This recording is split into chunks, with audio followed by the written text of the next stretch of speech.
Alhamdulillahi Rabbil Alamin. Wassalatu wassalamu ala ashrafil anbiya'i wal mursalin Sayyidina Muhammad wa ala alihi wa sahbihi ajma'in. Siapa tidak kenal kepada surah Al-Alaq, terutamanya ayat 1 sehingga ayat yang kelima, merupakan ayat yang pertama kali diturunkan kepada junjungan besar Nabi Muhammad sallallahu alaihi wasallam. Mari kita lihat apakah kisah di sebalik surah ini. Sebelum itu kita pergi kepada sirah. Kita belajar sejarah sikit. Bagaimana wahyu itu turun kepada Nabi sallallahu alaihi wasallam. Baiklah. Pengenalan kepada surah. Sebelum itu kita tahu Al-Quran ini daripada Lauh Mahfuz, daripada Allah Subhanahu wa taala diturunkan sekaligus kepada Lauh Mahfuz, kepada malaikat Jibril alaihi salatu wassalam di Lauh Mahfuz, sekaligus diturunkannya pada bulan Ramadan. Dan malaikat Jibril alaihi salatu wassalam menyampaikan atau Al-Quran diturunkan ke Baitul Izzah, ke langit dunia, dan disampaikan kepada junjungan Nabi SAW secara berperingkat. Antara ayat pertama yang diturunkan adalah ayat 1 sehingga ayat yang kelima. Walaupun pada ada khilaf para ulama tentang apakah surah yang diturunkan, tetapi majoriti para ulama menyatakan bahawasanya ayat 1 hingga ayat yang kelima pada surah Al-Alaq ini merupakan surah yang mana diturunkan pertama kalinya kepada junjungan Nabi Muhammad sallallahu alaihi wasallam. Para ulama sepakat bahawasanya surah Al-Alaq adalah surah Makkiyah, diturunkan di Makkah. Sepakat, tidak ada khilaf. Yang diturunkan kepada Nabi sallallahu alaihi wasallam sebelum berhijrah ke kota Madinah, kerana surah ini diturunkan kepada Nabi ketika beliau di Gua Hira. Sebagaimana masyhur yang diketahui oleh kaum-kaum muslimin, maknanya daripada kita semua, memang cerita ini sudah masyhur. Berdasarkan riwayat, memang apabila malaikat Jibril alaihi salatu wassalam mendatangi Nabi, maka pada ketika itu mengajarkan kepada Nabi surah Al-Alaq. Hanya saja para ulama khilaf apakah surah Al-Alaq adalah surah yang pertama kali diturunkan oleh Allah. Ini khilaf. Sebahagian para ulama menyatakan, ada yang menyatakan surah Al-Fatihah, ada pula yang menyatakan surah Al-Muddathir. Tapi majoriti para ulama, jumhur ulama berpendapat bahawasanya surah pertama kali yang diturunkan adalah surah Al-Alaq. Pendapat majoriti ini adalah pendapat yang dipilih oleh Al-Imam Al-Qurtubi. Baiklah. Mengenai kisah turunnya wahyu yang pertama ini, dalam riwayat Al-Imam Al-Bukhari, hadis yang awal dibawakan oleh Al-Imam Al-Bukhari pada awal-awal penceritaan kitab sahihnya, Sahih Al-Jami' ataupun Sahih Al-Imam Al-Bukhari, yang diriwayatkan oleh Ummul Mukminin Aisyah radhiyallahu anha. Ayat hadis ni panjanglah. Kita baca terjemahan sahaja. Pada permulaan waktu yang datang kepada Nabi sallallahu alaihi wasallam, ini permulaan wahyu. Wahyu dimulakan kepada Nabi sallallahu alaihi wasallam adalah dengan mimpi yang benar. Yakni pada ketika Nabi sallallahu alaihi wasallam tu tidur. Wahyu yang pertama disampaikan ketika Nabi tidur. Yakni beliau bermimpi datangnya cahaya subuh, seperti cahaya subuh, satu cahaya yang datang kepadanya.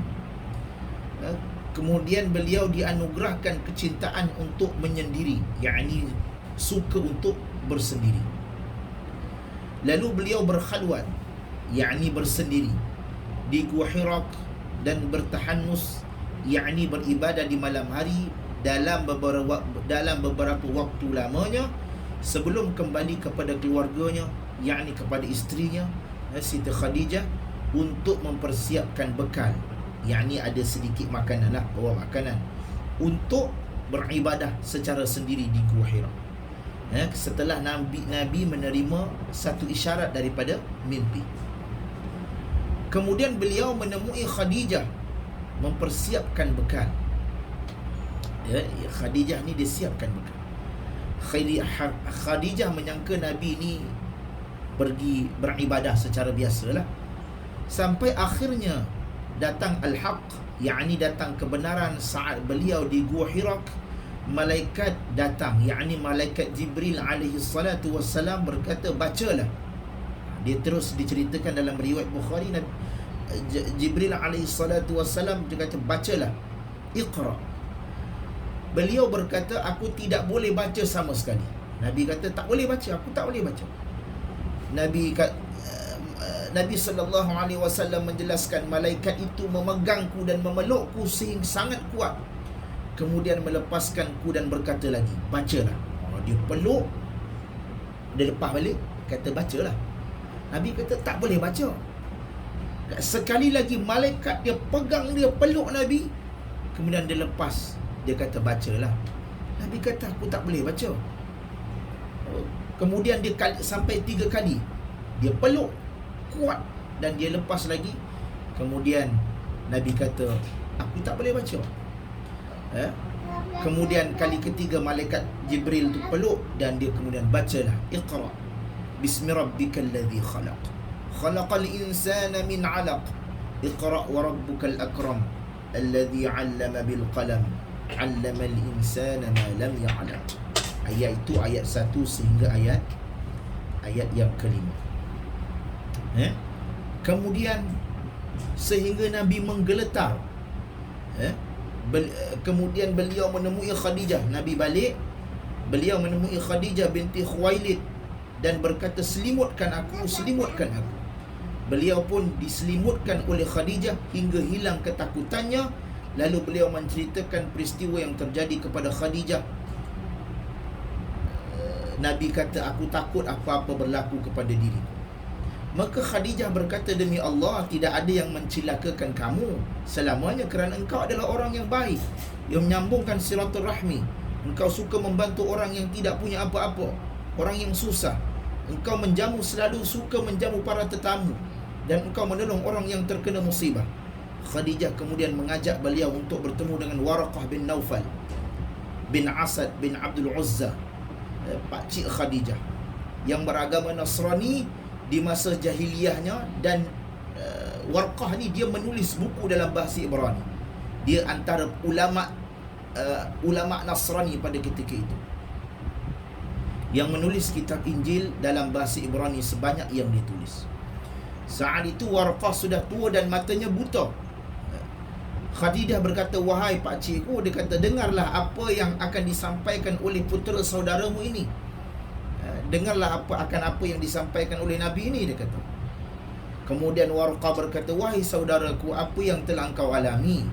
Maka Rasulullah SAW menuturkan peristiwa yang dialaminya. Warqah berkata, ini adalah namus, iaitu penyampai rahsia Allah, yakni wahyu, seperti yang pernah Allah turunkan kepada Musa. Duhai, seandainya aku masih muda dan aku masih hidup saat kamu nanti diusir oleh kaummu. Warqah ni dia dah ramal dah. Apa yang terjadi kepada Musa, apa yang terjadi kepada Nabi Isa, akan terjadi kepada Nabi SAW, yakni Nabi akan diusir oleh kaumnya sendiri kerana membawa risalah kebenaran. Rasulullah SAW bertanya, adakah aku akan diusir oleh mereka? Warqah menjawab, ya, kerana tidak ada sesuatu orang pun yang datang dengan membawa seperti apa yang kamu bawa ini, kecuali akan disakiti ataupun dimusuhi. Seandainya aku ada pada kejadian itu, Warqah ni dah tua, kalaulah aku masih hidup, dia kata, pasti aku akan menolongmu dengan semampuku yang boleh. Tidak lama kemudian Warqah pun meninggal, lalu wahyunya terputus. Wahyu Nabi terputus pada ketika itu. Lama nak sambung balik ayat itu. Ibnu Syihab berkata, telah mengkhabarkan kepadaku Abu Salamah bin Abdul Rahman bahawa Jabir bin Abdullah Al-Ansari bertutur tentang kekosongan wahyu. Sebagaimana yang Rasulullah sallallahu alaihi wasallam ceritakan, ketika sedang berjalan aku mendengar suara dari langit dan aku memandangnya ke arahnya, dan ternyata malaikat yang datang kepadaku di Gua Hira, yakni malaikat Jibril alaihi salatu wasallam, duduk di atas kursi di antara langit dan bumi. Aku pun ketakutan dan pulang dan berkata, selimutkan aku. Maka Allah Subhanahu wa taala menurunkan wahyu, wahai orang-orang yang berselimut, iaitu disebut ya ayyuhal muzammil, surah Muzammil, seperti sampai firman Allah, dan berhara-berhara yang tinggalkanlah. Sejak saat itu wahyu terus turun dan berkesinambungan. Hadis ini juga diriwayatkan oleh Al-Imam Al-Bukhari. Di situ ada kekosongan wahyu. Selepas itu ada kosong wahyu, dan barulah turunnya surah ya ayyuhal muzammil, wahai orang-orang yang berselimut. Ini kisah tentang penceritaan ayat 1 sehingga ayat yang kelima di dalam surah Al-Alaq. Pada ayat pertama Allah Subhanahu wa taala berfirman, Iqra bismi rabbikal ladzi khalaq. Bacalah dengan menyebut nama Tuhanmu yang menciptakan. Bacalah dengan menyebut nama Tuhanmu yang menciptakan.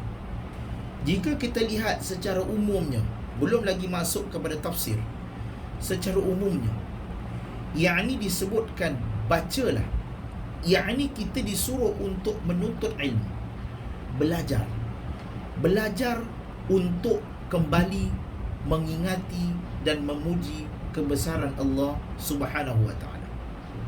Sama ada kita belajar sebagai seorang doktor, kita belajar sebagai seorang engineer, kita belajar sebagai seorang anggota polis umpamanya, sebagai seorang tentera.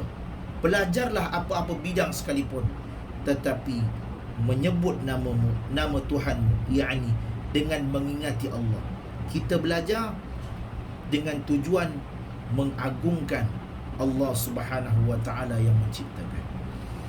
Kalau kita lihat dalam kaedah tafsir, iaitu jika ada fi'il muta'addi, kata kerja yang seharusnya mempunyai objek namun objeknya tidak disebutkan, maka memberi faedah keumuman.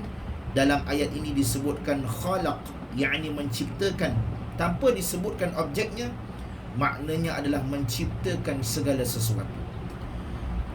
Khalaq, yakni tidak ada objek selepas itu, tidak ada ayat selepas itu.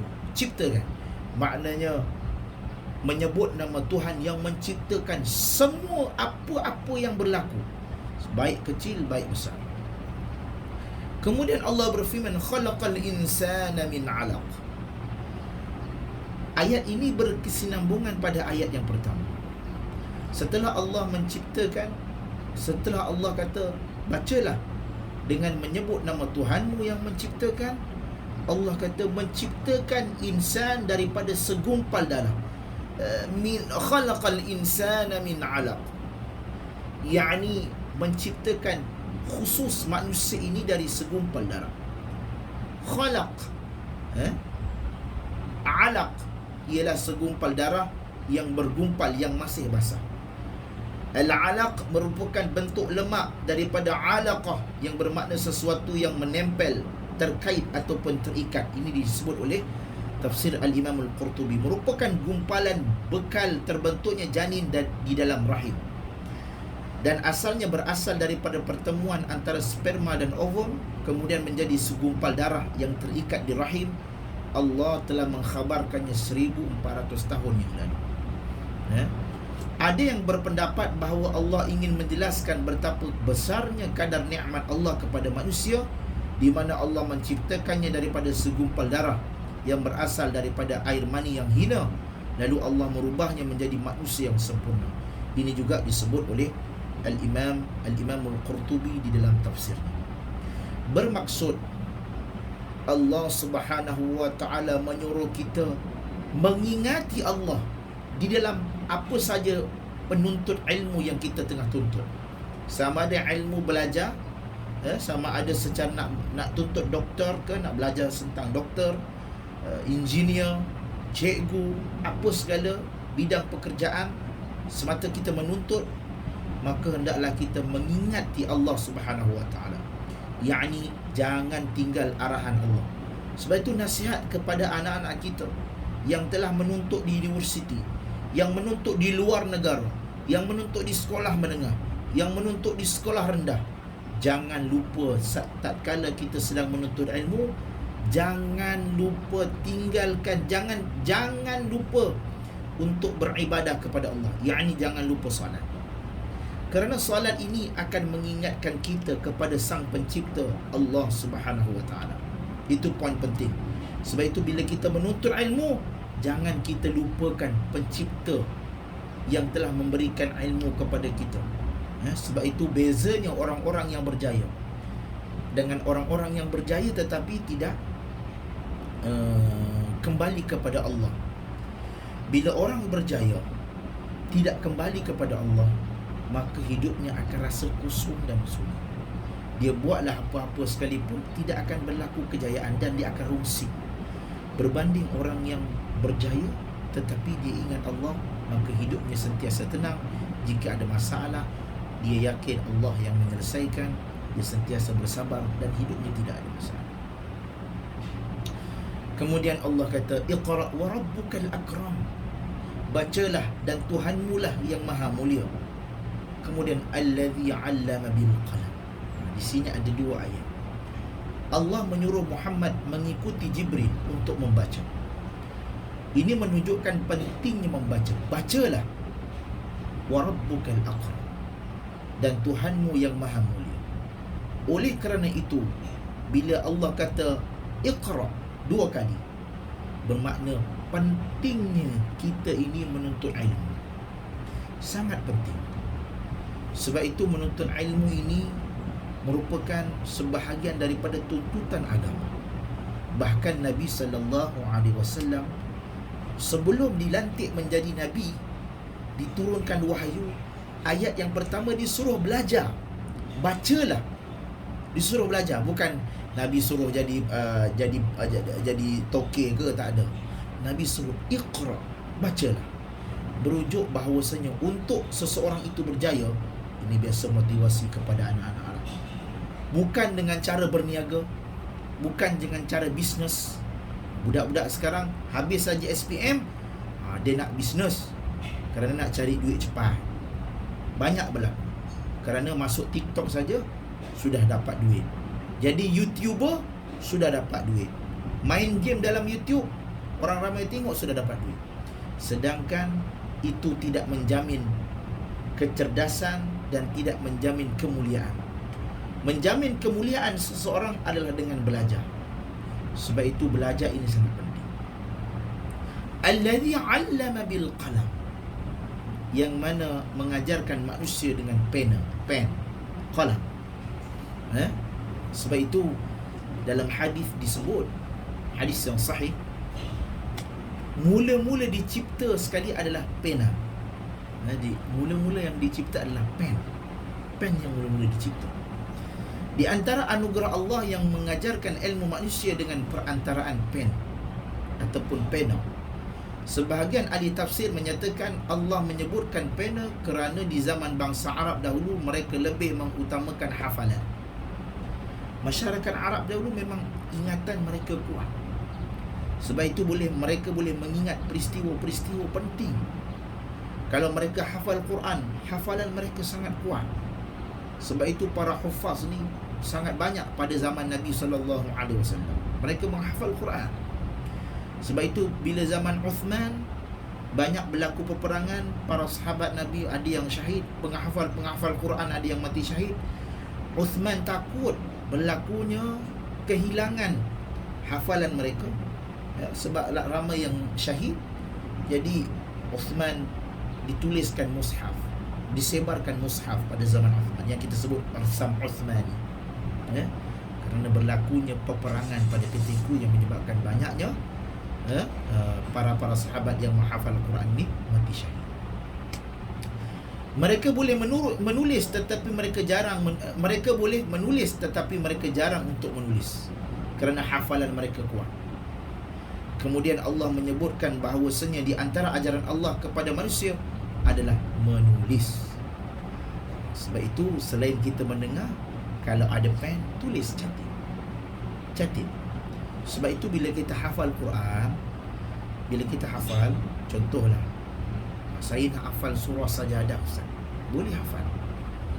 Dalam kaedah menghafal, selain daripada kita ulang ayat tersebut, kita tulis. Sebab itu masuklah mana-mana tahfiz, masuklah Darul Quran ke apa-apa tahfiz, selain daripada menghafal, tulis balik ayat yang dihafal itu. Kenapa? Sebab apa kita kena tulis?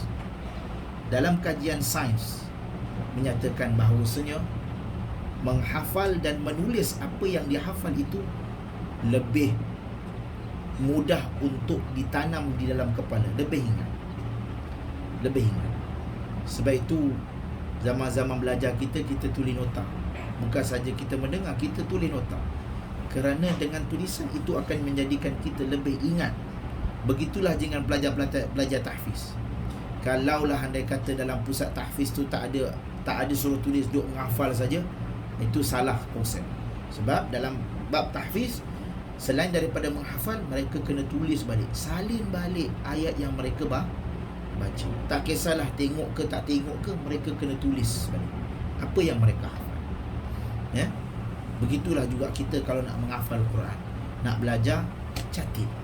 Bila depan guru ataupun pergi ke masjid, mendengar kuliah, jangan bawa tangan kosong, maka catatlah apa yang diajarkan oleh guru itu. Kerana itu mungkin akan menjadi peringatan kepada kita. Dan yang terakhir kata Ibnu Katsir, wa anna min karamihi ta'ala an 'allama al-insana ma lam ya'lam fasharrafahu wa karramahu bi'ilmihi wa huwa al-qadr alladhi amtaza bihi Abu Bashir Adam 'ala al-malaikah. Kemudian ayat ini mengingatkan bahawa di antara kebaikan Allah Ta'ala yang mengajarkan kepada manusia ilmu tentang apa yang ia belum ketahui, maka Allah memuliakan manusia dengan ilmu. Sebab itu Allah kata dalam surah Al-Baqarah, Allah sebut Al-Asma'ul Husna, yakni Allah mengajarkan Nabi Adam itu Al-Asma', yakni mengajarkan Nabi Adam itu ilmu, yakni nama-nama, yakni ilmu. Sebab itu Nabi Adam alaihi salatu wassalam, selepas Nabi Adam dikeluarkan atau diciptakan, perkara pertama yang Allah ajar kepada Nabi Adam adalah ilmu. Ayat dia saya lupa. Ya.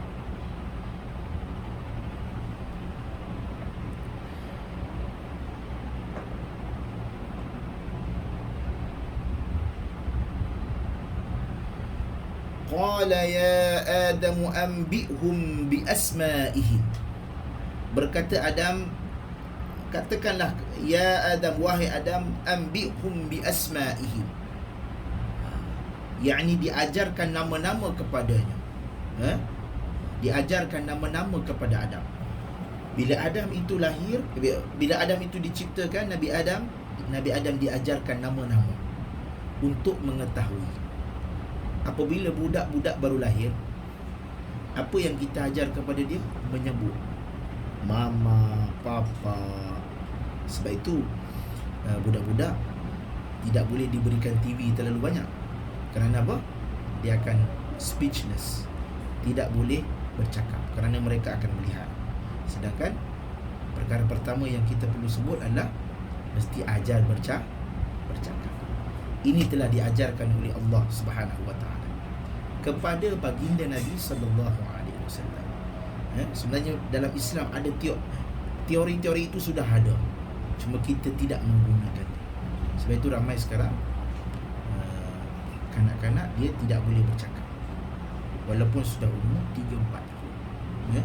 Banyak berlaku. Ini peranan ibu bapa lah. Okey. Seterusnya kita pergi kepada, iaitu Ibnu Katsir mengingatkan bahawasanya ilmu itu adalah anugerah yang besar dari Allah yang menjadikan seseorang istimewa. Sebab itu bila orang ada ilmu ini, Allah angkat darjah dia.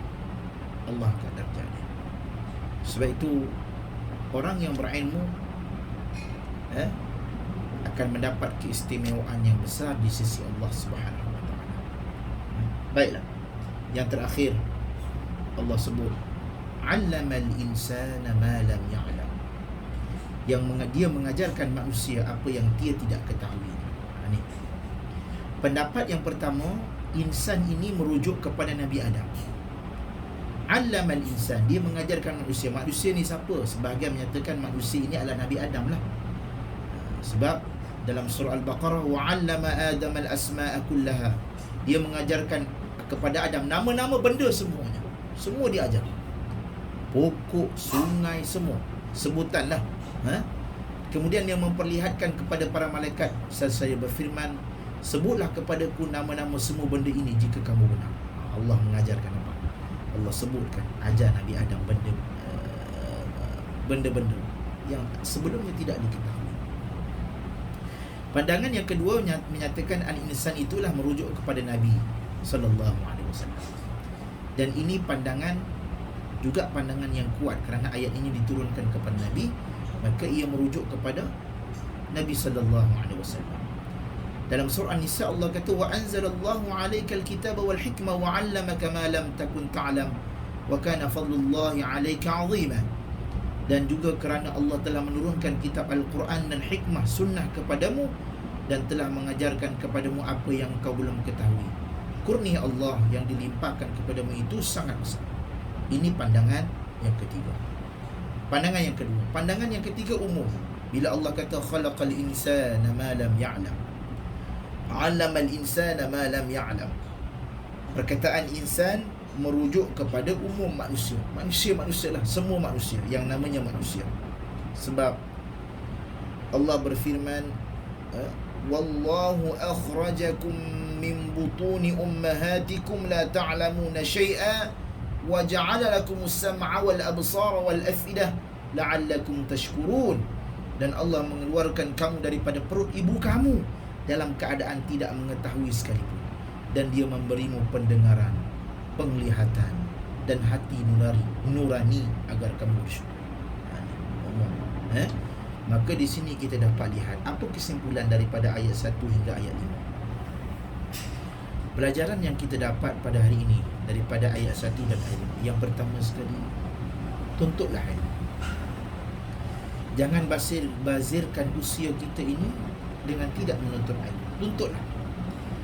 Berkatalah kepada anak-anak kita, janganlah sia-siakan waktu muda dengan hanya berusaha mencari duit semata-mata. Sekarang ni kan viral ataupun banyak kes-kes meningkat pelajar-pelajar tidak mahu lagi untuk melanjutkan pelajaran. Selepas SPM tak mahu lanjut pelajaran, ataupun tengah belajar buat bisnes, nak cari duit lebih, buat TikTok, jual produk. Ini banyak pula. Ia Grab,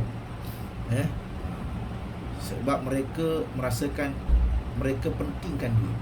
Ya, walaupun duit itu sangat penting, tetapi sebagai seorang ibu bapa, kita sebagai ibu bapa, seharusnya kita masih lagi bertanggungjawab ke atas mereka sehingga mereka habis belajar. Sehingga mereka habis belajar. Macam mana mak saya gadaikan emas, gadaikan lesen. Ada lesen dulu, ada lesen kontraktor tu digadaikan, semata-mata nak belajar, nak suruh kita kami ini belajar. Jadi begitulah juga, untuk supaya mendapat ilmu itu sangat penting. Sebab bila anak nak belajar, ibu bapa perlu nasihatkan, jangan cari duit. Cari duit itu perlu, tapi jangan terlalu over sampai awak tak dapat belajar, ataupun prestasi awak meruduh, ataupun belajar main celup saja kerana nak dapat duit. Sebab itu orang-orang yang kaya, yang Allah beri dia kekayaan, bantulah, sponsorlah anak-anak ni untuk belajar. Kadang-kadang mak bapak tak mampu. Ada ya, memang mak bapak miskin. Orang-orang yang kaya bantu anak-anak ni belajar, terutamanya dalam bidang agama. Kalau anak-anak ni dia ada potensi, mak bapak tak mampu nak sponsor, bantu. Kerana bila anak ini menyampaikan ilmu nanti, bila kita mati, ilmu yang disampaikan itu duit kita ini akan menjadi pahala bagi kita dan ATM kita nanti di hari kematian kita. Sebab itu tidak rugi untuk, daripada kita pergi entah apa-apa, baik kita gunakan duit itu untuk laburan akhirat. Kalau sekarang dengar saja di DNK, tak handsome tak apa, janji kaya, kita sanggup berlabur 10,000, 200,000, tapi untuk akhirat kita, kerana kita tak nampak. Bayangkan kalau kita berlabur untuk akhirat, maka kita akan lebih kaya daripada di DNK. Dah lah kaya handsome pula tu. Sebab nanti di syurga semuanya akan muda. Dah lah kaya handsome pula, cantik pula. Di DNK kata tak handsome tak apa, janji kaya. Di syurga kaya dan handsome dan muda lagi. Okey. Jadi itulah saja kita punya pengajaran pada ayat pertama sehingga ayat yang kelima. InsyaAllah jika ada masa lapang, insyaAllah Jumaat hari minggu hadapan, insyaAllah kita minggu hadapan saya ada urusan sikit, saya tak dapat. Untuk makluman, saya sekarang ni agak sibuk sedikit sebab saya ditawarkan untuk menjadi imam satu di masjid baru Kota Kemuning, masjid baru. Jadi agak kalang kabut sedikit sebab Masjid Damansara Perdana pun nak jadi masjid juga. Jadi banyak tawaran. Banyak tawaran. Cuma saya pun tengah fikir-fikir jugalah. Tapi Jumaat ni saya kena, selepas jadi khatib di Damansara Perdana, saya terus shoot ke Kota Kemuning untuk test mic di sana. Test mic baru, masjid baru buka. Ya. Tak apa, boleh, tak ada masalah. Cuma biasalah nak rasmikan ni kalang kabut sikit lah. Tapi tak apa, insyaAllah kita akan teruskan juga. Cuma hari Jumaat minggu depan tu mungkin saya bagi tahu Puan Din yang kita tangguh sekejap lah, tangguh 1 hari saja sebab kemudian pun ada urusan keluarga sikit, jadi kena tangguh sikit. Okey, insyaAllah tak apa kita dengan nak mengudinya, dengan ada varian baru COVID-19 lagi yang dikatakan lebih berbahaya. Jadi saya dah lah ni bukanlah cerita, ini cerita apa,